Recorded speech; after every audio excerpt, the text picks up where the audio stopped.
Why do chemicals combine? Or why do the atoms of an element combine with another atoms of another element? Why do they form bond? Okay, now see, this is CH3Cl. Why carbon combines with hydrogen and chlorine? What is the reason behind that? Yes, you are right. To complete their octet, to attain the nearest noble gas configuration, or so that in simple words you can say that they should have 8 electrons in the outermost shell, so they want to attain that stability or that configuration. So that is why they combine with another atom. So in this part, in this video, we are going to see the types of bonds. When the chemicals combine, what are the kinds of bonds they form? So let us begin. They will form bond either, or they will attain their octet configuration or noble gas configuration either by losing electrons, gaining electrons, sharing electrons, and they form bond. So let us see the kinds of bonds formed in the chemicals. Now this is sodium. Sodium has atomic number 11. It has only one electron in the outermost shell. Chlorine has 17 electrons and 7 in the outermost shell. So in the outermost shell, there should be 8 electrons, or they should have 8 electrons. So what it will do, sodium will donate, or sodium will transfer its 1 electron to chlorine. Now sodium will have one positive charge, one proton extra, because still protons are 11 only, and now electrons are 10. So it has one positive charge, and chlorine has gained one electron, so it will gain one negative charge. So this kind of bond, this kind of friendship is called ionic bond or electrovalent bond.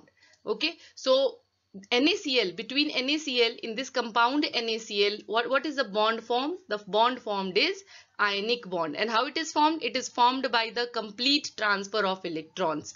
So sodium loses one electron and becomes positively charged, and chlorine gains one electron and becomes negatively charged. So ionic bond is nothing but, ionic bond is formed by complete transfer of one or more valence electrons. And here full charge is gained by the atoms. Whether it is sodium or chlorine, they gain the full charge. So this is how sodium chloride is formed, by transfer of electrons. One more example of ionic bond is calcium oxide. Calcium has 2 electrons in the outermost shell, and oxygen requires 2 electrons. So calcium gives its 2 electrons to oxygen and becomes Ca2 plus, and oxygen gains 2 electrons and becomes O2 minus.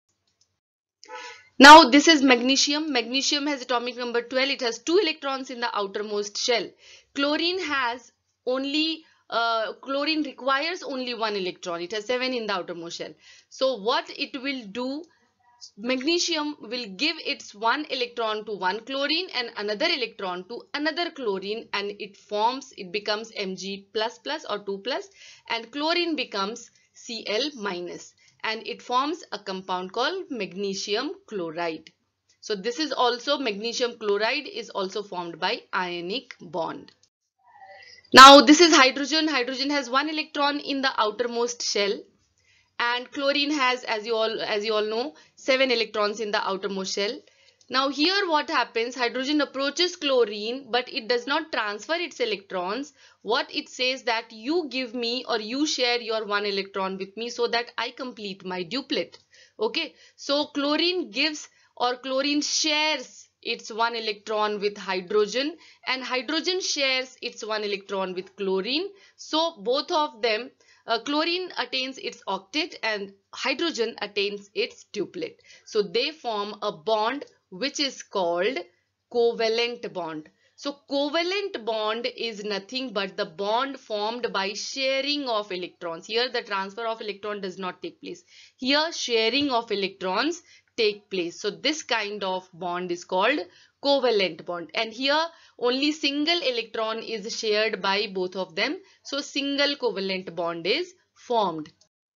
Now if you take oxygen, oxygen has atomic number 8, 6 electrons in the outermost shell. It requires 2 more. So what it will do, it will approach another oxygen, and what they will do, they will share their 2 electrons with each other. So one oxygen shares its 2 electrons with another oxygen, and they share two electrons each. Now they have attained, both of them gets 8 electrons, or they have completed their octet, and they form a bond. This kind of bond is also called covalent bond, but here it is formed by double sharing of the electrons. So it is double covalent bond. Okay, so this is how oxygen molecule is formed. Now there are two kinds of covalent bonds also, polar covalent bond and non-polar covalent bond. Now in HCl, hydrogen chloride, HCl, hydrogen shares its electron with chlorine, and chlorine also shares its 1 electron with hydrogen. But since chlorine is more electronegative, it pulls the electron of hydrogen towards itself, somewhat like this. So it pulls the electron of hydrogen towards itself. It is not completely transferred, but the electron cloud will be more towards chlorine. So hydrogen attains a partial positive charge and chlorine attains a partial negative charge, not complete positive or negative charge.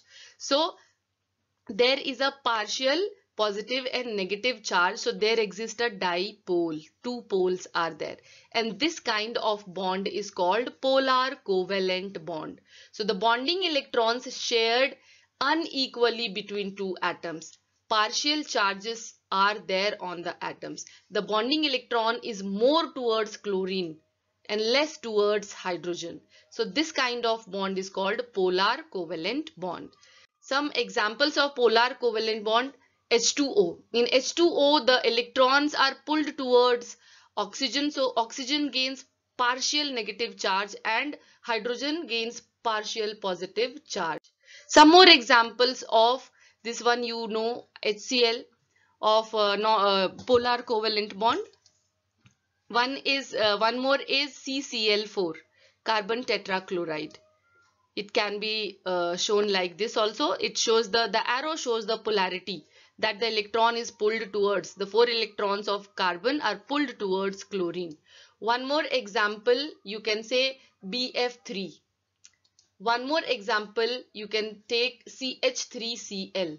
Between C and H3, three hydrogens, there is no non-polar covalent bond. Okay, but between carbon and chlorine there is polar covalent bond, because the electron is pulled towards chlorine, more pulled towards chlorine. Now non-polar covalent bond, if you take Cl2 molecule, chlorine molecule, Cl2, now both of them have equal electronegativity. So now the electron is shared equally between two chlorine atoms. So the bonding electron shared equally between two atoms, and no charges on the atom. No charge is gained by, no partial positive or partial negative charge is gained by any of the atoms. Some more examples of non-polar covalent bonds are CH4. Okay, there is no polarity developed. Then H2 molecules, they have equal electronegativity or electropositivity, so they do not there does not exist any dipole. Okay, so oxygen molecules, equal sharing of electrons are there, so non-polar covalent bond is formed. Now there is one more kind of bond. This is nitrogen. Nitrogen has 5 electrons in the outermost shell. So what it does, it shares its 3 electrons with 3 hydrogens to complete its octet. So it forms ammonia, NH3. Okay.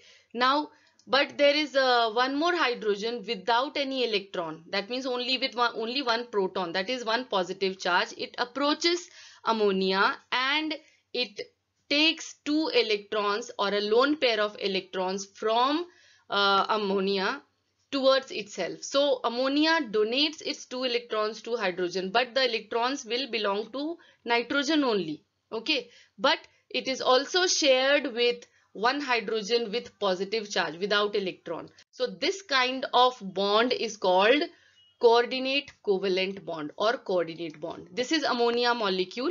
Ammonia molecule gives its 2 electrons, or does not give, it shares its 2 electrons with hydrogen ion. So what happens there, this these two electrons are or goes towards or are shared with hydrogen ion. So it forms ammonium ion because it has gained one positive charge. Okay, so this kind of bond is called coordinate bond or coordinate covalent bond. Now this is the uh, formation of ammonium ion. Okay, one lone pair of ammonia is shared with hydrogen ion and it becomes ammonium ion. Now question time. In NH4Cl, what are the kinds of bonds in ammonium chloride? So there is one ionic bond between NH4 plus and Cl minus. Ammonium ion and chlorine ion forms ionic bond. And there are three covalent bond between nitrogen and three hydrogens. So three covalent bonds are there and one coordinate bond is there between nitrogen and one hydrogen ion. Okay. Now one more question. Now what kind of bond is there between ammonia? What kind of bond is there between CaO? You just think. And what kind of bond is there between H2S? What kind of bond is there between F2? So between NH3 there exists a polar covalent bond. Okay, the polarity will be more towards, the electron cloud will be more towards nitrogen. Okay, and between CaO there exists ionic bond. Calcium gives its two electrons to oxygen and they form ionic bond. Between H2S there exists a polar covalent bond. The electrons will be electrons of hydrogen will be pulled towards sulfur. And between F2 there is non-polar covalent bond. Hope you have understood the kind of bonding or types of bonding. Please share this video with your friends also. Thank you and take care.